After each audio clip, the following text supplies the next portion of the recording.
So guys, panibagong araw, panibagong pag-asa. Ngayon magluluto naman tayo ng crispy ulo guys, no? So kalahating ulo lang binili natin. So ang kilo ng ulo dito sa amin ay 150 pesos per kilo lang. So medyo mura-mura pa. Pero ngayong December medyo nagmamahal na.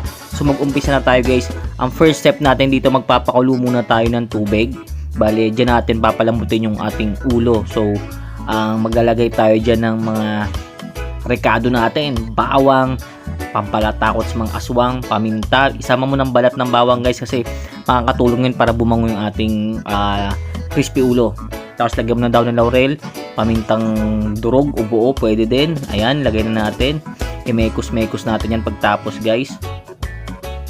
So dyan natin papalambutin, no? So yan, medyo napalambutan natin. Bali-baliktarin nyo lang, no? Tapos paliguan nyo na parang baby.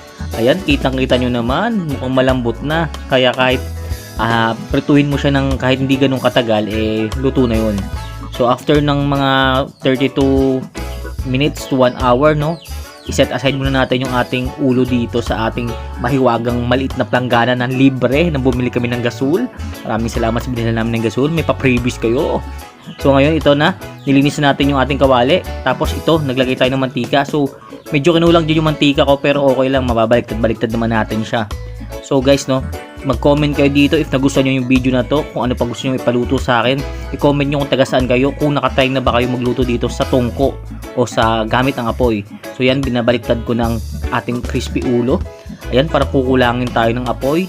Kaya dagdagan natin ng kahoy para lalong lumakas ang ating apoy at maluto lalo tong ating crispy ulo. Tapos balik-balik rin lang natin siya guys hanggang maluto siya, no? Tapos huwag nyo kakalimutan guys na i-check din siya, tusok-tusukin nyo ng tinidor. Ayan, medyo napalakas yung apoy ko dito. Tapos makikita nyo dito medyo luto na to guys, no? Nakikita nyo medyo crispy na. Tapos itatayo na natin siya kasi dapat maluto rin yung nasa ilalim yan.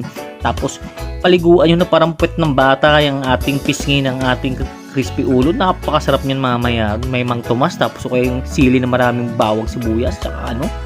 Yan, kumuha tayo ng dahon ng saging para representable naman yung ating crispy ulo pag hinain natin. Okay, taste check. Lasang-lasang richness. Thank you guys. Have a great day.